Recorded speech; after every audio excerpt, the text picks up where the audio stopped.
ఆలోచనతో మనం ఇక్కడ డాక్టర్లని తయారు చేయాలి అనేటువంటి ఆలోచనతో ఒక మెడికల్ కాలేజ్ పెడితే ఒక డాక్టర్సే కాదండి, అనేక బెనిఫిట్స్ ఉంటాయి. ఆ ప్రాంతంలో మంచి వైద్య సేవలు అందించవచ్చు, ఆ ప్రాంతంలో ఎంప్లాయ్మెంట్ ఆపర్చునిటీస్ వస్తాయి, ఆ ప్రాంతం అభివృద్ధి చెందుతుంది. ఇలాంటి ఒక గొప్ప ఆలోచనతో మన ముఖ్యమంత్రి గారు ఆ రోజున జగన్మోహన్ రెడ్డి గారు అడుగులు వేస్తే మరి ముందు చూపు లేదు, ఎట్లా పడితే అట్లా చేశారు అని చెప్పి మాట్లాడుతూ ఉన్నారు. ఇక్కడ మరి మీరు ఎందుకు చేయలేకపోతా ఉన్నారు?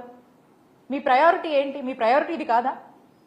వచ్చినప్పటి నాటి నుంచి ఆలోచన చేసి దీనికంటూ కొంత ఇన్ఫ్రాస్ట్రక్చర్ లే చేసి దీనికి సంబంధించినటువంటి పనులన్నీ కూడా మనం ప్రారంభించున్నాం. మరి లాస్ట్ ఇయర్ ఈ నోటీస్ వచ్చినప్పుడు మా ముఖ్యమంత్రి గారు జగన్మోహన్ రెడ్డి గారి ఆదేశాల మేరకు వెళ్ళి కేంద్ర మంత్రిని కలిసి మా స్టేట్ పరిస్థితి, మా స్టేట్లో మేము పలానా ఆలోచన చేసి 17 మెడికల్ కాలేజ్ని తీసుకురావాలి, ప్రభుత్వ మెడికల్ కాలేజ్ తీసుకురావాలని ఒక ఆలోచన చేశాము, దీనికి సర్టెన్ ఇన్ఫ్రాస్ట్రక్చర్ కూడా లే చేసి ఇంత మేము ఇచ్చేసాము అని చెప్పి మన స్టేట్ నీడ్స్ ఎక్స్ప్రెస్ చేస్తే అప్పట్లో ఉన్నటువంటి యూనియన్ మినిస్టర్ మన్సుఖ్ మాండవ్య గారు ఎంబటే స్పందించి మన స్టేట్ యొక్క నీడ్స్ని గుర్తించి మనకు సపోర్టివ్గా ఉండేందుకు ఇమీడియట్గా కూడా ఒక 1 ఇయర్ పాటు ఆ కండిషన్ని రిలాక్సేషన్ ఇచ్చారు. ఆ రిలాక్సేషన్ ఇచ్చిన నాటికి ఆల్రెడీ మనం ఒక బ్యాచ్ కూడా మనది స్టార్ట్ అయిపోయింది. అంటే 5 కాలేజ్ మనం ప్రారంభించాం, స్టార్ట్ అయిపోయింది. ఈ నెక్స్ట్ కాలేజ్ కోసం మనం రిలాక్సేషన్ కూడా తెచ్చుకున్నాం. అండ్ దీనికి సంబంధించి కొంత హార్డ్ వర్క్ మనం చేస్తున్నాము.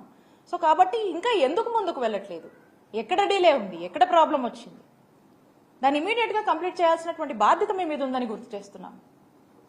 ఎంతో మంది ఆశగా విద్యార్థులు, తల్లిదండ్రులు ఎదురు చూస్తూ ఉన్నారు.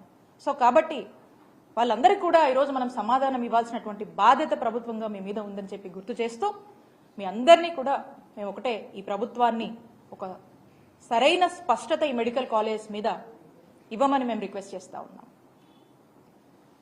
అలాగే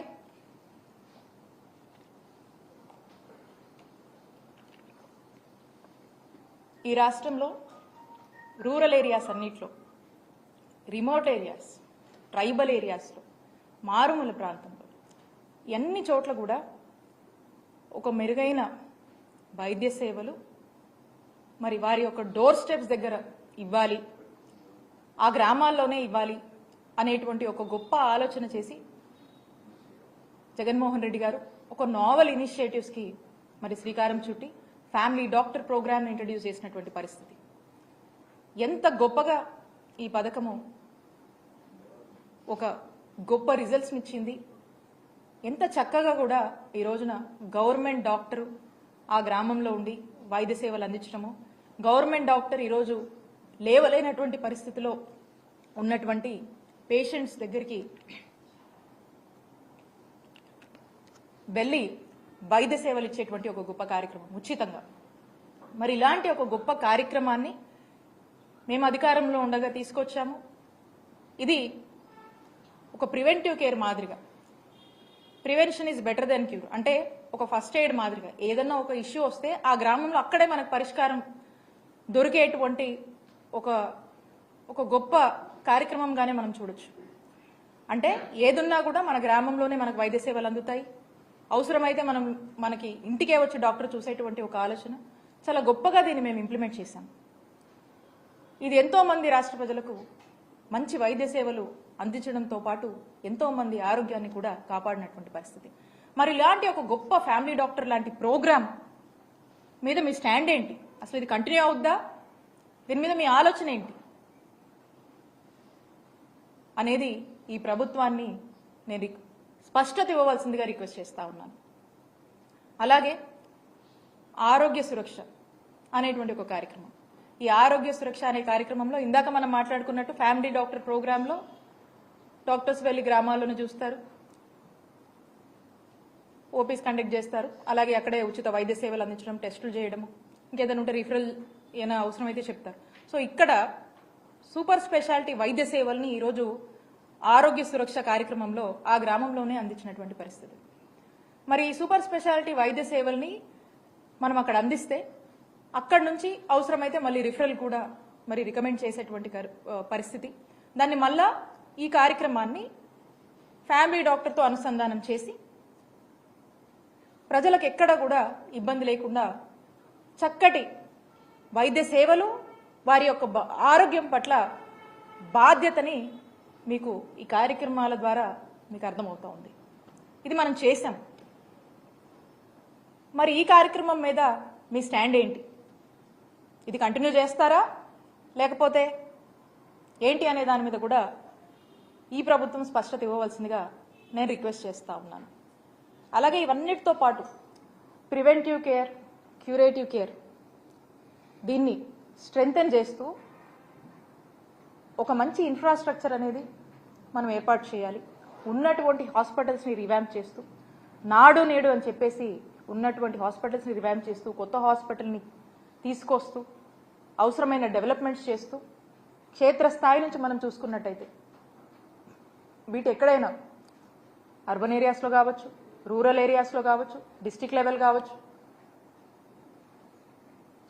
క్షేత్రస్థాయి నుంచి మనం తీసుకున్నటువంటి పిహెచ్సి కావచ్చు, సిహెచ్సిస్ కావచ్చు, ఏరియా హాస్పిటల్స్ కావచ్చు, డిస్టిక్ హాస్పిటల్స్ కావచ్చు, మెడికల్ కాలేజెస్ కావచ్చు.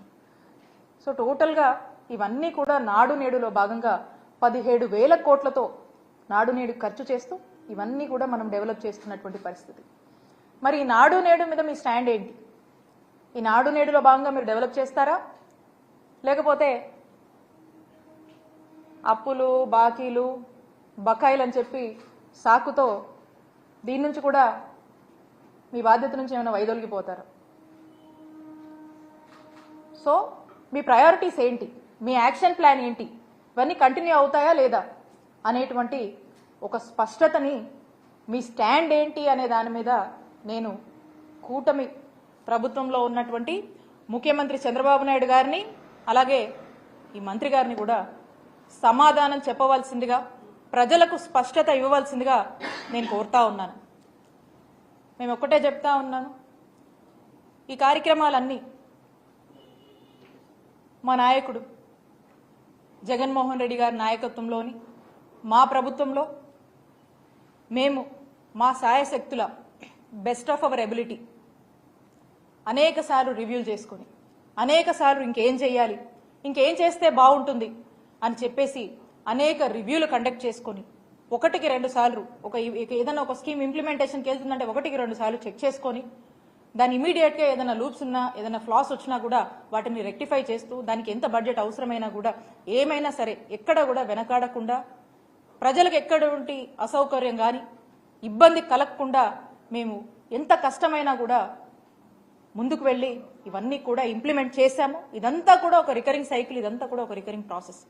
సో కాబట్టి ప్రభుత్వంగా ఎప్పుడూ కూడా మా హయాంలో మేము ఎప్పుడు ఈ బాధ్యత నుంచి మేము ఎప్పుడూ కూడా ఇది మాదే ఈ బాధ్యత, ఇది మా టాపెస్ట్ ప్రయారిటీ, హెల్త్ మా టాపెస్ట్ ప్రయారిటీ, ఈ బాధ్యత మాది అని చెప్పి చాలా బాధ్యతగా భావించి మేమంతా కూడా చాలా బాధ్యతగా నడిపాము.